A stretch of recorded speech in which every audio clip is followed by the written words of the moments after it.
పిల్లనాటినుంచి బావామరదలు అంటే ఒకరికొకరు సహజంగా లాగేసుకునే బంధం.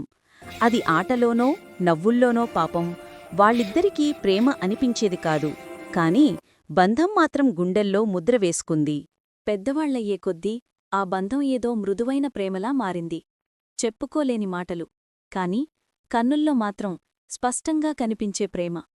ఒక్కరిని చూసినా, ఒక్క క్షణం మాట్లాడినా గుండె మొత్తం పూల్లా వికసించేది. ఒకరోజు మరదలు ధైర్యం చేసి అడిగింది, నువ్వు నన్ను ప్రేమగా చూస్తున్నావా, లేక బంధం వల్లే ఇంత కేర్ చూపుతున్నావా? బావా చిన్న నవ్వు నవ్వి అన్నాడు, బంధమంటే రక్తం, కాని నేను నీపై పెట్టుకున్నది గుండె. వేర్వేరు దారులు నడుస్తూ మనసులే మాత్రం ఒకటై మిగిలిపోయాయి. ప్రేమ అన్నది ఎప్పుడూ కలిసేవాళ్ల కథ కాదు. కొన్నిసార్లు దూరంగా ఉన్నవాళ్లే ఒకరికోసం ఒకరు ఊపిరి తీసుకునేవాళ్ళు.